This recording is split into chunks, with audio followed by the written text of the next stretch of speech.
assim. O primeiro passo para o desenvolvimento da sabedoria é analítico. No propósito de desenraizar a visão de um eu, o campo da experiência deve ser disposto em grupos de fatores, então metodicamente investigados a fim de averiguar que nenhum deles isoladamente ou em conjunto podem ser tomados por um eu. Então aqui ele vai falar que o primeiro passo para a gente tentar é analisar. Analisar significa quebrar as coisas de forma a ficar mais fácil de você desenraizar essa visão, né? Já que ele falou, vamos ver como que ele prova que o eu não é essa coisa toda que a gente considera enraizada, né? Ele vai dividir, então, o eu em várias partes. O método de análise mais frequente aplicado, né, no budismo é o dos 5 agregados do apego. Ele vai falar do que a gente é constituído, então, já que não somos um eu, o que somos, então? Somos formas material, ou seja, o organismo corpóreo com suas faculdades de sentidos e objetos externos de cognição. Somos também, nesses 5 agregados, sensações, que traz o tom afetivo, percepções, o fator de notar e identificar o que vem à sua frente, ações, atividades volitivas, elementos volicionais em que há determinação de vontade, a volição precisa ser algo que você optou por fazer, e emotivos, né? Ações também que envolvem a emoção. E o último fator, a consciência, percepção básica essencial da completa ocorrência experiencial. Então, ele fala que a análise então dos 5 agregados cimenta o caminho para uma tentativa de ver a experiência apenas em termos de seus fatores constituintes, sem cair nas referências implícitas a um eu não encontrável. Então, essa análise é para você tentar falar assim, olha, então eu não sou um eu sou um conjunto de agregados de apego, né? Um conjunto de agregados de apego que tem características diferentes, seja material, seja na sensação afetiva, seja em percepção do que é estar na sua frente, da consciência. Então é uma forma de você tentar analisar, né? Fazer quase que um cientista aqui, né? Tentando segmentar o que você considera como eu. A contemplação dos fatores da existência, contemplação dos 5 agregados, seu surgimento e cessação. Aí eu copiei um texto aqui do Buda falando. O discípulo estabelece-se na contemplação dos fenômenos, ou seja, dos 5 agregados do apego. Ele conhece o que é forma material, como surge, como cessa. Conhece o que é sensação, como ela surge, como ela cessa. Conhece o que é a percepção, o surgimento e como ela cessa. Conhece o que são as atividades volitivas e como surge e como cessa. Conhece o que é consciência, como surge e como cessa. Então, ele fala para você contemplar todos os mínimos detalhes do surgimento, da interrupção daquele evento, daquelas formas de sentidos, da forma material, da forma de percepção, da forma de elementos mentais de volição, do que você escolhe dentro da sua vontade. Então você acaba percebendo, peraí, então são pedaços de um eu, né? São 5 formas dentro, 5 classificações do que eu considero um eu, estão agindo, reagindo a um tom afetivo, a uma fala que uma pessoa falou, você fala de outra forma, um toque que você percebeu na pele, você vai acabar tendo essa reação. Então você vai conseguir individualizar vários eventos que acontecem com esses agregados do apego. Vamos para o próximo aqui. A contemplação das 6 esferas internas e externas da experiência. Tiago, Diz aí, pode interromper, pode falar. então, assim, para compreender, para mim compreender melhor, Tiago, Uhum. sobre o eu aí.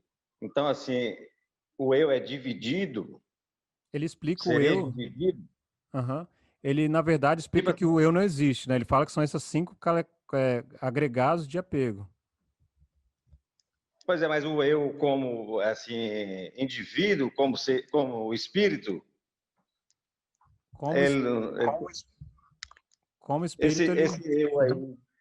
aí, tipo assim, da doutrina espírita, fala que a gente tem uma, uma centelha inteligente, entendeu?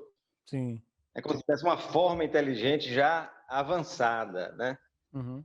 Avançada no sentido assim que já passamos por processos de mineral, Uhum. animal, entendeu?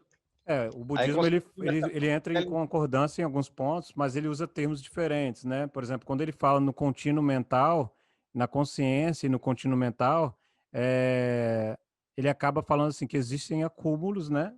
Igual a gente falou lá no começo, quando você acumula demais um certo fator, você acaba carregando para vidas e vidas. Então, em alguns pontos, vai coincidir com isso.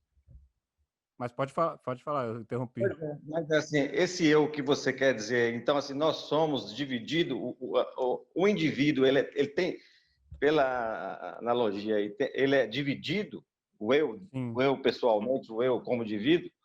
Sim, ele tenta dividir para analisar o que é a formação do eu, né? O primeiro passo para tentar descobrir o que você é, esse eu, né? Para você tentar desmistificar aquilo que você coloca como identidade, assim, enraizada, tudo que é baseado no apego é baseado em raiz. Você nasceu como se fosse imagina um laço prendendo essas 5 coisas, e esse laço é o apego, né? O apego pela vida, pela existência.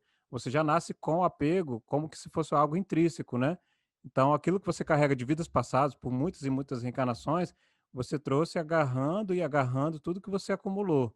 Se acumulou muita alegria, vai trazer talvez muito, uma vida com mais alegria. Se acumulou muita raiva, pode ser que acaba nesse contínuo mental, que ele não dá o nome de espírito, não dá, essas nomenclaturas são diferentes, mas que parecem ter uma convergência nesse entendimento, né, de que o espírito tem uma base etérea. A consciência é um contínuo mental que acumula aquilo que é trabalhado, e você dorme de repente com a consciência pesada, é como se você entregasse para aquilo que o espiritismo coloca como espírito, como se você entregasse uma moedinha a mais ali, positiva ou negativa, dentro do que você entende como sofrimento, etc. Aquela moedinha a mais vai sendo colocada num cofrinho. Esse cofrinho pode é, rachar e causar muito sofrimento em vidas posteriores, ou pode você acabar fazendo ele ser remontado de forma a ficar ainda mais sólido, ainda mais protegido. São várias formas que você pode entender, tentando cruzar um pouco essas duas percepções, né? Porque no budismo a gente já está no final e não teve nenhuma citação de espírito em si, né? A citação que ele fala é de você ter uma contínua mental que logo que você morre já você tenha o renascimento em outras formas de vida, não necessariamente humana, né? Vários ciclos, inclusive do reino animal, eles colocam que é possível renascer em várias outras formas, né? Então, assim, existe sim essa continuidade mental, mas que isso é um dos fatores que causa essa agregação do apego, né? E coloca isso justamente como uma coisa a mais para você pegar um laço e amarrar isso aqui tudo e chama o eu disso, né? O que seria o eu analisado, analiticamente, seria esses 5 apresentações, né? São fenômenos que são apresentados por você que acabam constituindo você na forma material, mas existem formas de consciência que estão aqui acumulada, né?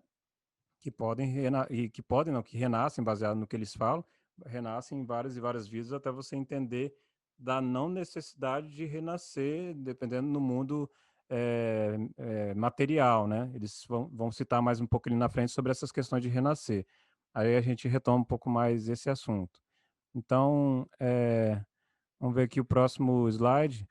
A gente continua um pouco mais detalhando depois, quando eu falar um pouco mais de renascer. A contemplação das 6 esferas internas e externas da experiência. A contemplação das 6 faculdades sensoriais e seus objetos correspondentes, tomando nota dos grilhões e impurezas que surgem. Aí colando um texto aqui de Buda falando: o discípulo estabelece-se na contemplação do fenômeno, ou seja, das 6 bases dos sentidos, internos e externos. Ele conhece o olho e as formas, o ouvido e os sons, o nariz, os odores, a língua e os sabores, o corpo e os tangíveis, a mente e os objetos mentais, e ele conhece tão bem quanto os grilhões que surgem na dependência dele, né? Os desafios, os grilhões, as impurezas, são as dificuldades que surgem da dependência desses fatores todos, a língua, o sabor, o corpo, os tangíveis. Ele compreende como grilhões não surgidos, como os grilhões não surgidos surgem, como os grilhões já surgidos são abandonados e como os grilhões já abandonados não surgirão novamente no futuro. Então ele vai fazer uma análise assim de como o discípulo deve se concentrar tanto para não deixar surgir esses grilhões, esses desafios aí. A visão do eu é posteriormente atenuada pelo exame dos fatores da existência, não analiticamente, mas em termos de sua estrutura relacional. A investigação revela que os agregados existem somente em dependência de condições. São atados por uma vasta rede de eventos que se estende além deles mesmos, temporalmente e espacialmente. Especialmente está errado aí. Então, existe o atado aqui que ele coloca, né, como se fosse um laço do apego que junta todos esses eventos. A investigação profunda desses agregados fala que só existem aqueles agregados sensoriais, etc., porque existe uma correlação entre as coisas, uma dependência de condição para surgir um fator sensorial. Existe a necessidade do nariz sentir o odor. Então, você vai entendendo que cada coisa analiticamente vai sendo possível de compreender como fenômenos. Você começa a ver o mundo não mais como algo seu, mas algo como um fenômeno de odor e nariz. Houve uma codependência para eles existirem. Para eles, para o nariz existir, teve que existir o odor antes, e aí o nariz é um captador de odor que aumenta a sua chance de sobrevivência no mundo concreto, digamos assim. Então, olha só como que pode ser ir a fundo com a análise simplesmente do nariz e a dependência que ele tem de um fator que seja sentir o cheiro, né? Ele só existiu fisicamente porque ele precisa sentir o cheiro e aumentar a proteção da sua vida. Proteção da sua vida em termos materiais é uma defesa para o apego de todos esses agregados juntos, né? Então tem uma máquina funcionando para proteger esse apego maior, que é todo esse enlaçar que tem daqueles 5 agregados, né? E aí ele coloca o corpo, surgimento pela união do óvulo e esperma e subsiste na dependência de comida, água e ar. Então, o que são as 6 esferas aqui eh, desse assunto da contemplação. Sensação, percepção e atividades volitivas, elas dependem, do corpo com suas faculdades dos sentidos, de um objeto com a consciência correspondente, ou seja, ao tocar um objeto existe uma consciência correspondente imediata ao tocar o objeto, né? Existe, então, o contato do objeto com a consciência por faculdades sensoriais, e vice-versa, né? O objeto traz a consciência e ele tem uma consciência correspondente no objeto, e o contato com o objeto traz a consciência para o seu corpo, né? Por faculdades sensoriais, e a consciência em si ela depende do organismo senciente e toda a coleção de fatores mentais coemergentes, ou seja, a consciência, que é esse que eu falei bastante sobre contínuo mental, etc., ela depende de toda essa correlação de fatores. Ela acaba tendo atividades mentais misturada com o corpo, que é um suporte para isso acontecer, né? Mas ela perpetua, igual a gente já falou em termos de contínuo mental, perpetua mesmo depois de você nasce, renasce, já né, é como se você terminasse um ciclo de morte e renascimento subsequente a um outro corpo, né?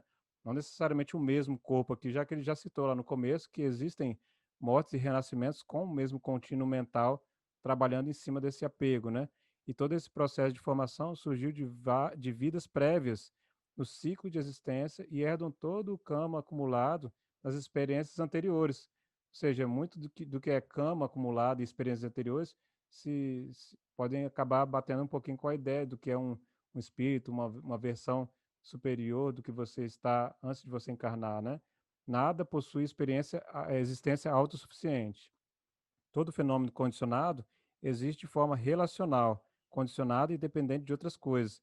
Então ele fala que existe um amarrado muito grande em tudo isso, né? Existe uma correlação, um fenômeno, isso ele existe porque existe uma outra condição relacional para que exista, né, tanto ele quanto as outras coisas. O objeto traz a consciência de algo e o corpo encontra com esse objeto com a consciência de algo. Então, sensação, percepção são coisas que vão acontecendo com esse contato imediato.